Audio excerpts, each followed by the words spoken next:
Welcome to Madame Raven's. This way to the library.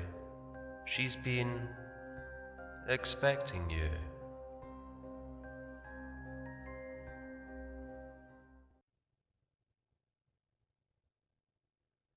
The Long Haul 2 by Bear Lair 64, Part 2.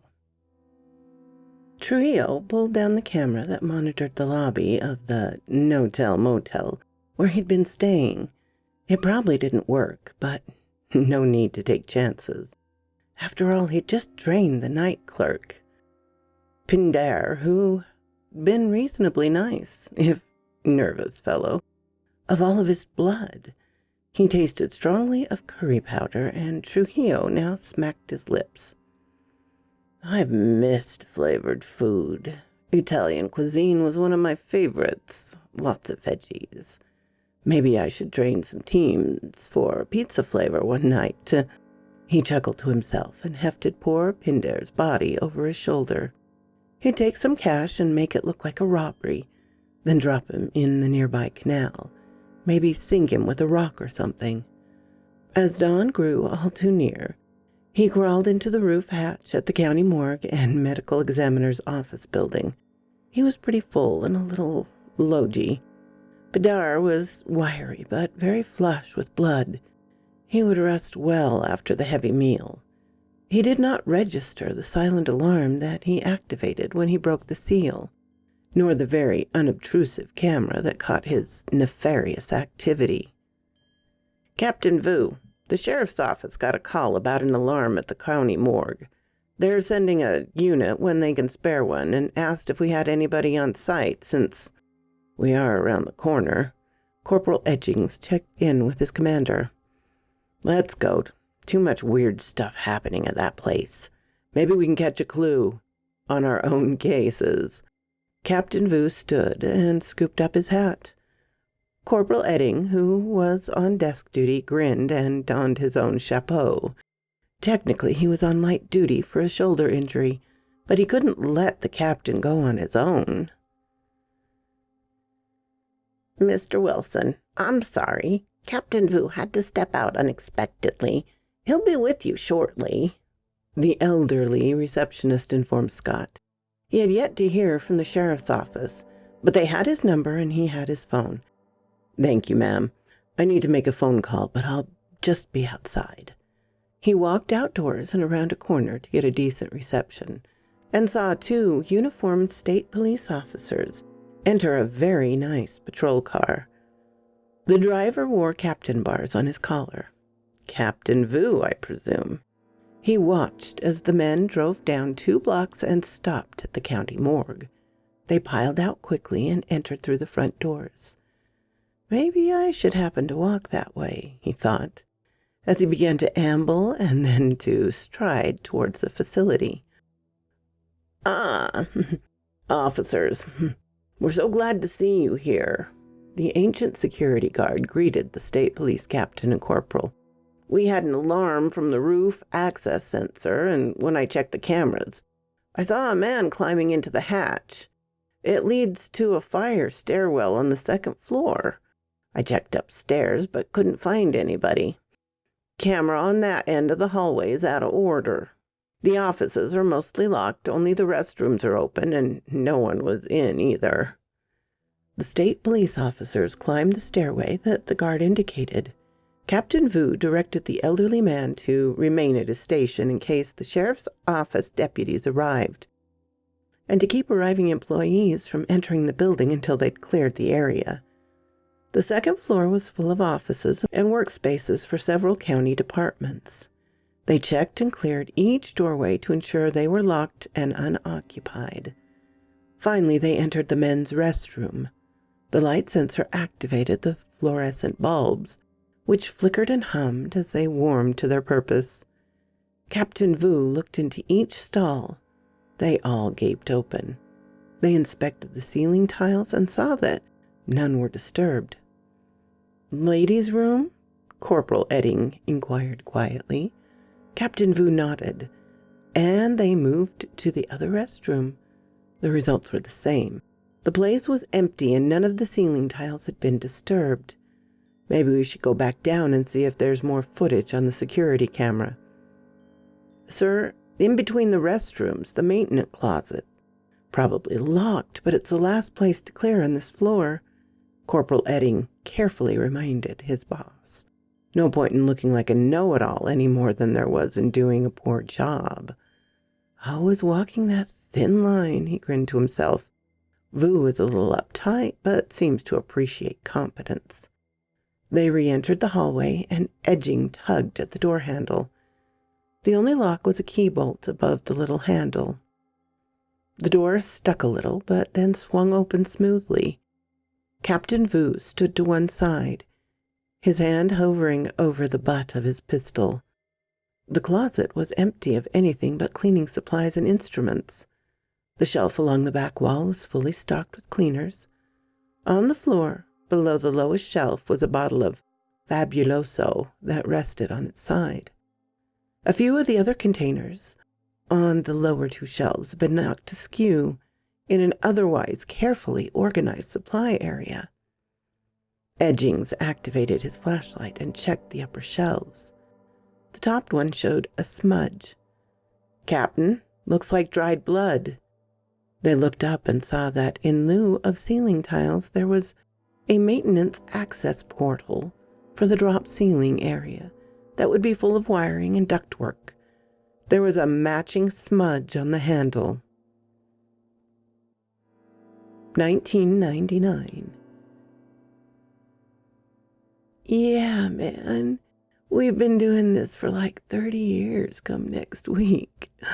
Big anniversary. Weasel lay back and relaxed near the unnecessary campfire that they'd built, out of habit and perhaps some nostalgia rather than need.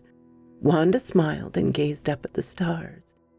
Yeah, it's been pretty cool cruising the highways, meeting all kinds of interesting people, and draining their blood. She giggled. Daffy giggled with her, but soon lost some of her merry disposition. I like that we can still get high and drunk.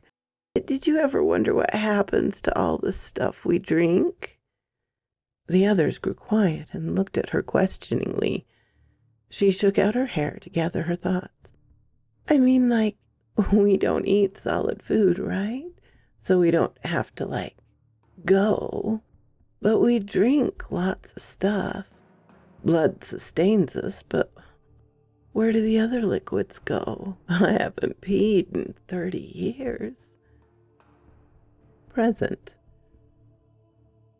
Yeah, man, we gotta find that truck driver dude.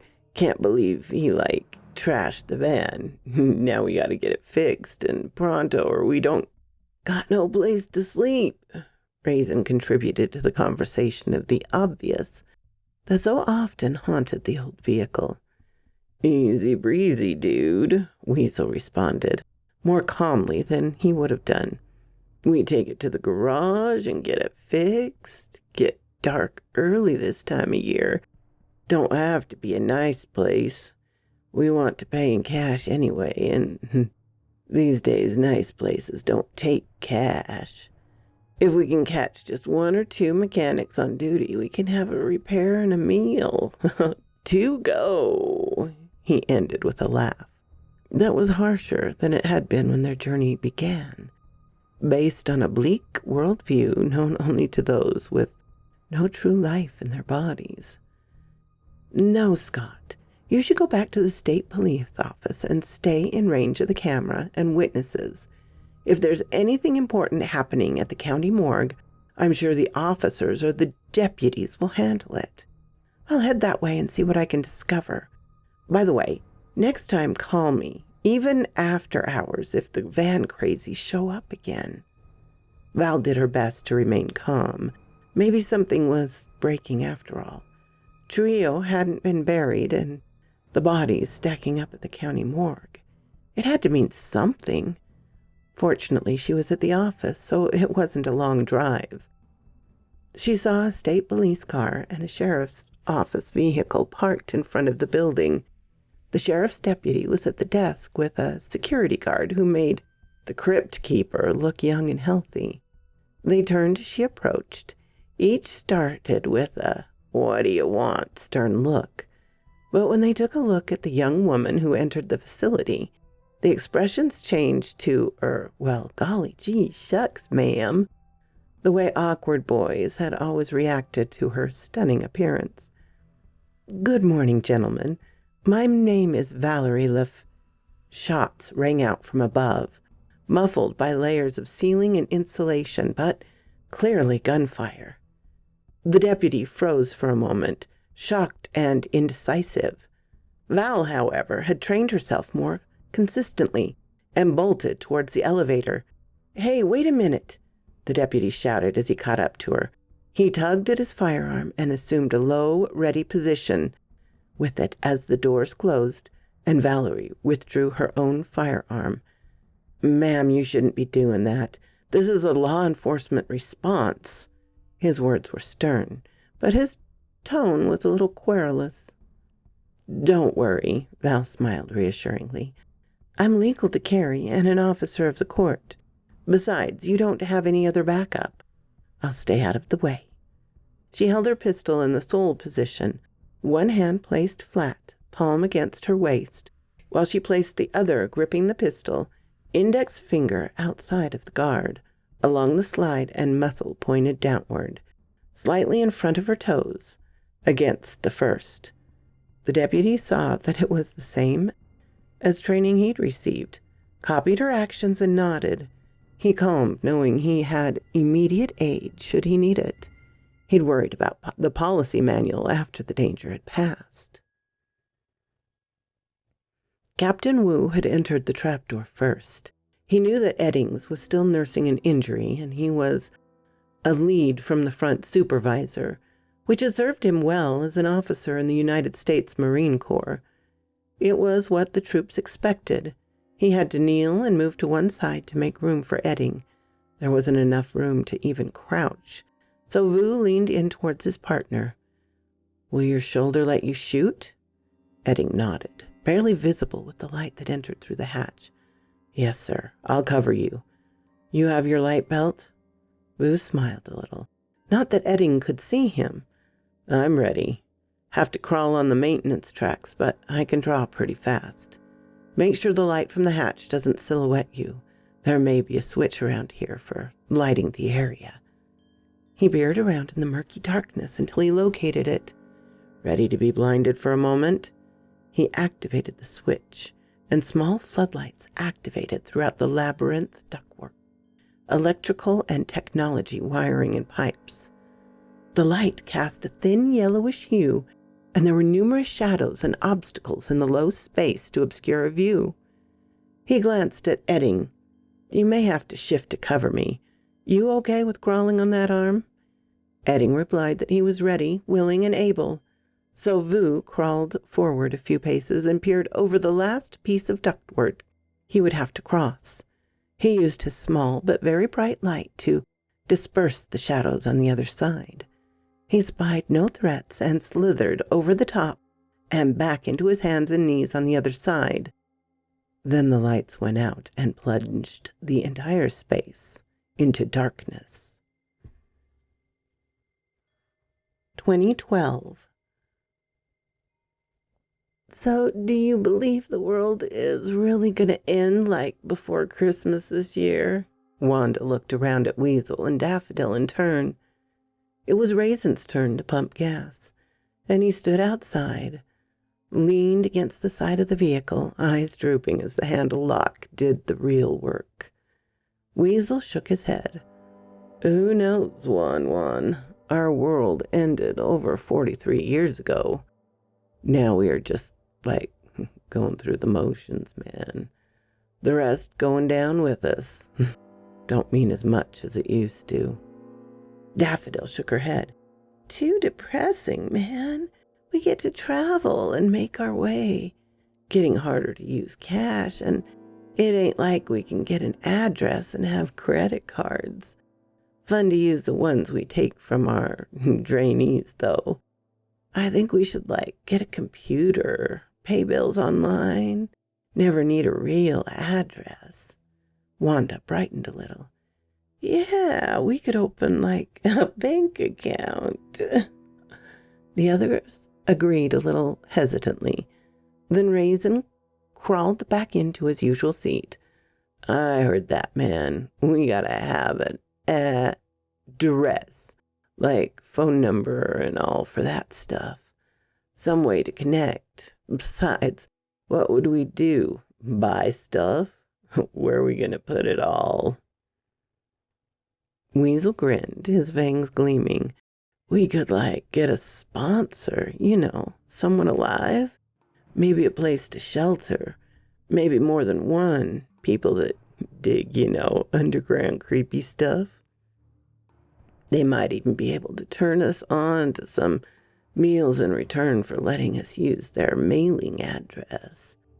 Take out their evil bosses and stuff. We'd be their heroes. Not like they could tell anybody either.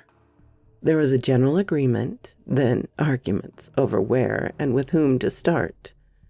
The journey of the van full of hippies who made few changes to their unlives continued into the night. Present. Trio felt sluggish and had a hard time waking as the lights activated. He hadn't needed them. Night vision and draining heat from the air in his immediate vicinity seemed to be the extent of his cool powers. He wasn't super strong, though he'd noticed that he didn't tire as long as he had blood in his system, so he could maintain a grip for hours if needs be. I'm implacable, he decided with satisfaction. He heard voices and could hear someone crawling about in his newly acquired space. Probably turds burglarizing the place, he thought sourly. They're going to pay for waking this vampire. He shifted over to one of the switches that were set near access points in the drop ceiling and flicked it downwards. Hello, darkness, my old friend, he mumbled in a sing-song approximation of an oldies tune. He rose and began to crawl towards the invaders. He could clearly make out the wires and mounds of ductwork, so it was easy to find them. He stopped when a sharply bright light stabbed into his eyes. He had to pause and shade himself until he could adjust. Light was definitely not a friend to his kind. This must be the drawback to the night vision. Yet he could make out the holder of the light, who had apparently not registered the presence of the night-crawling predator. Captain Vu. I remember him as a sergeant. Snotty little butthole, he grumbled to himself. Must have replaced Captain Biles. I'm not hungry, but I don't like the invasion of my territory. He slipped over the edge of another line of ductwork that would, from the perspective of his new enemies, be in the shadows. Captain Vu swept the light over the area quickly, then shined it into spots he recalled were dark at random to avoid as much as possible making himself a target. He saw the toe of a boot shift, and then the leg to which it was attached flex and bend. Stop! State police! He barked. He drew his sidearm, and still on his knees, raised his body as much as possible. A cackle emanated from the dark spaces, then a mocking sing-song falsetto voice, like that of a 5-year-old, rang out. Stop! I'm the state police. I'm gonna get you. It was followed by deep, sardonic laughter. The lights activated once more when Edding realized that the switch was wired for the entire space. Got you covered, Captain, he said in a calm voice. I hear him, but no eyes yet. Vu scanned the area again, this time with the flashlight on the front of his firearm. He saw nothing at first, then eyes, red-rimmed and fierce above a mouth full of sharpened teeth, like some deep-sea nightmare creature. The orifice gaped in a savage smile and then began to move towards him. He fired and emptied an entire magazine into and around the thing. The elevator doors opened and Deputy Moreau stepped forward. Fire back at the low-ready position. He scanned the hallway to each side before he stepped out into it. The elevator opened in front of the drinking fountain outside the restrooms. Across the corridor was a maintenance closet. It was dim inside, but he saw a pair of booted feet perched on the middle shelf. He called out so the officers in the area would know who he was, and then stepped forward to assist. Val followed closely in his wake. The body that stood above the edge of the ceiling access called down to him, "Step back, we're coming down. Officer down. I've already called it in over the radio. EMS will be on the way." The voice was young and clearly stressed. The body moved in a way that indicated it dragged a heavy object towards the opening. The party stood gathered in the front lobby as the EMS workers hauled Captain Vu out to the waiting ambulance. The EMS crew chief paused for a moment to speak with Corporal Edding. "He lost some blood, but we have it under control. He should survive. Looked like the animal's bites and scratches. Kind of weird. Did he say what it was?" Edding shrugged. "A person? Maybe some homeless type looking for a safe place to sleep. As you know, there's been a lot of disappearances and bodies found among that population. Some of them don't like to go to shelters, and many are addicts or have mental problems. We're getting some specialists on it ASAP." Val hung back from the conversation. Technically, she was not part of the emergency response, but she wanted to linger until the real responders arrived and this thing got underway. She was sure that the creature upstairs was Trujillo, the vampire.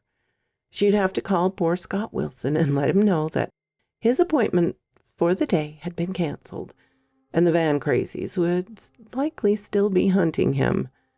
Now the local constabulary was focused on a different threat. Trujillo lay motionless. The projectiles hadn't actually hurt when they hit him, but they had torn tissue, and he had lost much of the blood he had taken from others. He had tried to get some back from Vu, but snotty or not, the man could handle himself. There hadn't been room for a real fight, and with the leakage, he had weakened rapidly until he had to crawl back into the dark to hopefully stop the hemorrhaging and maintain his strength. When he heard the others speaking out in the hallway and saw that the other state officer had pulled Vu out of range, he slithered back and licked up the blood Vu had shed. It seemed to help his own wounds close, to gel over and leave behind nasty scar tissue. He'd have to rest until dark. There was a good 8 hours to go before he dared to lift the roof access hatch. He'd have to get down into the second floor of the building first. Perhaps he should work on that, since the sheriff's emergency response team would soon be looking for him in the crawl space. Val was surprised when she walked outside and saw Scott Wilson standing on the sidewalk with a few other onlookers, perhaps employees who had intended to enter the county building, and by now a few customers. She waved him over and saw he looked concerned. "So what happened? Why do you look so glum?" she inquired. Scott craned his neck to watch the EMS crew as the locked down and driver hopped back in his seat. "Is that Captain Vu they loaded?" Val was a little surprised by the question, but nodded. "Yes, he'll be okay, but he was attacked by someone or maybe an animal. He got some scratches and bites. Now, how about you?" Scott quickly related his encounter with the hippie van and explained why he wanted to inform Captain Vu.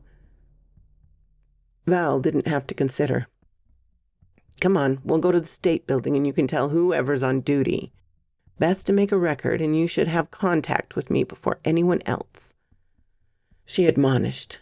She debated whether she should warn him that his stalkers were possibly vampires.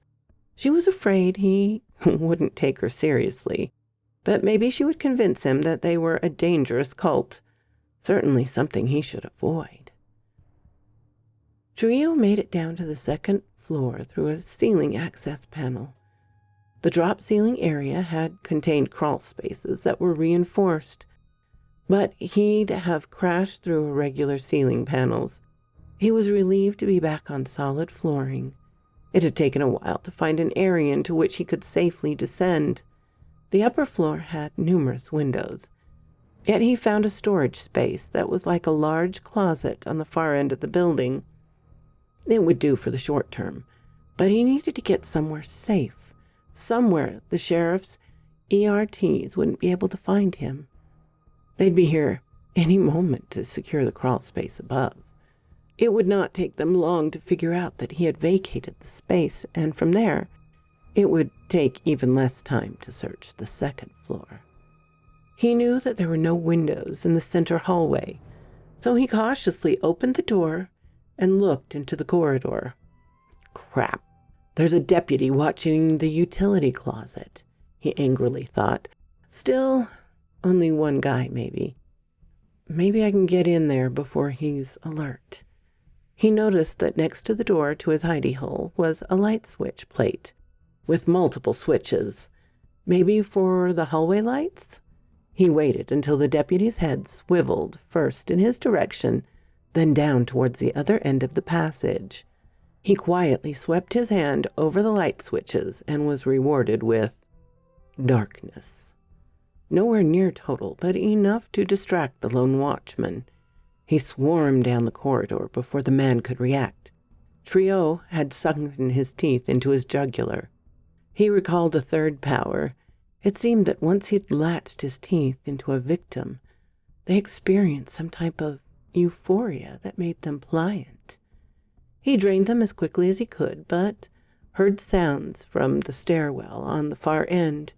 He dropped his erstwhile victim and fled to the other stairwell, feeling triumphant he'd been able to elude the true threat, the responders with automatic weapons and flashbangs. He rushed through the door and on to the landing.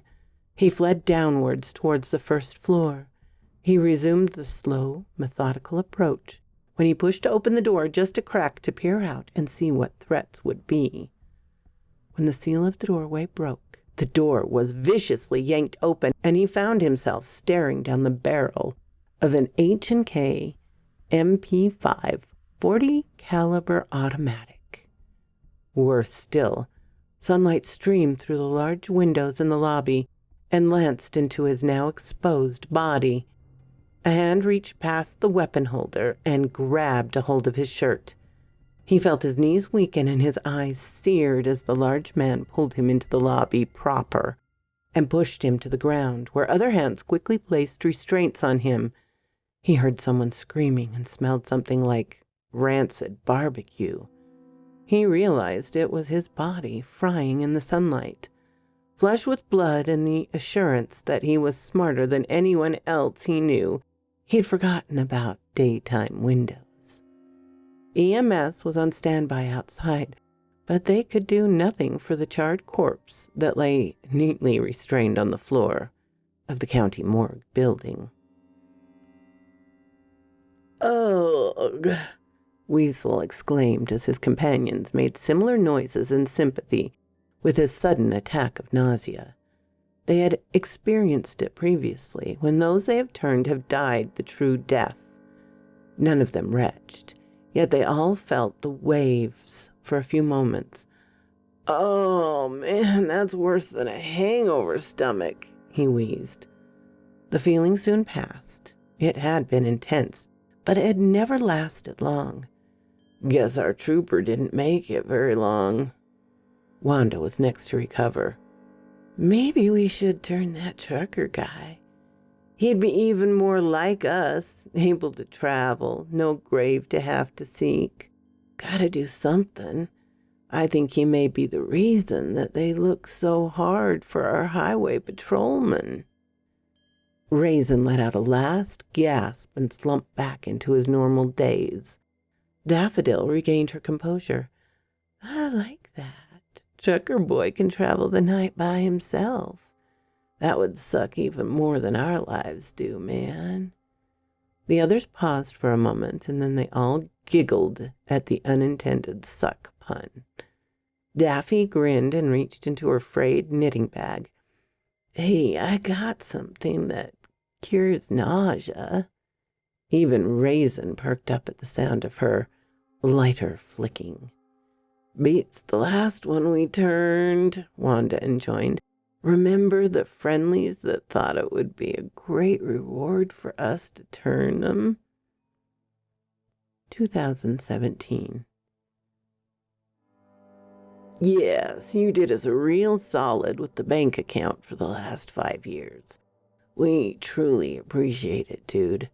So you'll understand that's why we want you to ask for anything but that."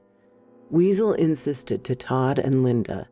The couple had thought of themselves as vampires when they'd encountered the van with the genuine article. Yet black clothing, black eyeliner, black lipstick, black everything they owned was not enough for them. Their fantasy version had been more real to them than what they observed in life. They looked at one another, and Linda spoke first. "Look, you said we could ask, like, pretty much anything of you, and that if you could, you'd do it. This is all we want, all we've ever wanted." Todd nodded in agreement, something he did constantly when Linda spoke. She was, after all, twice his size. "Yes, please, the accounts we set up for you will last for a while, even after we're gone. It's her mom's house, so someone will be here. I still don't understand why you guys won't, get a laptop." Daffodil lunged forward and sank her fangs into Todd's throat. That bobbing Adam's apple had annoyed her so much and now excited her hunger. Wanda joined her while Weasel and Raisin started on Linda. She had begun a terrified shriek when she saw that a reality had arrived, but was soon filled with euphoria and relaxed. The party of bloodsuckers switched victims partway through the process, and then vomited back enough to raise the two basement dwellers. They left them lying side by side in their bed so that they would awaken together, and left the home by the outside stairs. The next night they awakened to waves of savage nausea. "Oh, that didn't take long at all. You win, Weasel. I gave him 2 days. Raisin had 3. Wanda, you took a week. People these days are just not self-sufficient." Present. "We don't have the resources to keep a closer eye on you, Mr. Wilson. Perhaps you should take off work for a while, giving those stalkers a chance to find another victim. Any idea what could have happened to make them so angry? Some kind of road rage incident?" "No, Sergeant, nothing specific. As I'm sure you know, people get road rage with truckers all the time.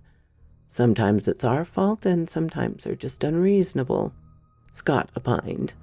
"I'd like to take your advice, but I have kids to feed, and if I don't get back to driving the big rig soon, I'll end up going broke with the lower paychecks. Gotta keep Mama and the kiddos happy and well supplied." "Here's my card with a direct line." The burly supervisor offered a business card across the desk. "Not sure how long Captain Vu will be out. He'll be on his feet quickly. He's a tough man, but since he was involved in a shooting, maybe a while. So Lieutenant Wells and I will be in charge of the station. This card has both our numbers, so you can let us know if you encounter anything suspicious." Valerie and Scott concluded their business and left the station. "You handled that well," Val informed her client. "I'd have had to interrupt if you'd started to blab. One thing, though. Think hard about how you may have set off those loonies. Never know these days. Besides, it may lead us to be able to identify the jerks." Scott agreed and went home. It was his day off, and he needed to rest and think. Surely I'd remember that old van, he worried. 1 month earlier. Blat, blat, blat, blat, brrrr, hiss. The truck ground and screamed past the roadside home of Miss Gladys Moses. "Oh my, I don't know how much more of that I can take. Those truckers just can't seem to understand that engine braking is so loud. It blasts me out of bed every morning. When I moved here, it wasn't such a busy highway. Now the traffic is almost constant, and that truck repair place across the highway brings in so many of the big ones. Seems that not many know how to use proper brakes. It was dark outside, the sun newly fallen. The hippies had just awakened at the home of their living host. Ms. Moses had taken care of them longer than anyone else. She was, or would be, about the same age as they were, yet she lived a full life. The group made her feel young again, like the flower child she had been for a short time. Daffodil grimaced. "I don't know how you even watch TV. That noise is insane." Weasel stood and walked outside. He returned shortly. "I love the super-duper night vision. We have a plate, and I got a look at the driver. We could take care of it tonight." "No, please," Gladys pleaded. "They have lots of cameras over there, and it's so close to my home. I hate to be a bother, but maybe you could take him out down the road a ways. There's an interstate highway only a few more miles down the road." Wanda patted Gladys on the shoulders. "No problem for us, sweetie. You've always been so nice, so familiar. We love you, so we don't mind. In fact, we'll enjoy a little sport. It won't stop the engine braking, but there will be one less trucker to harass you." So quoth this raven.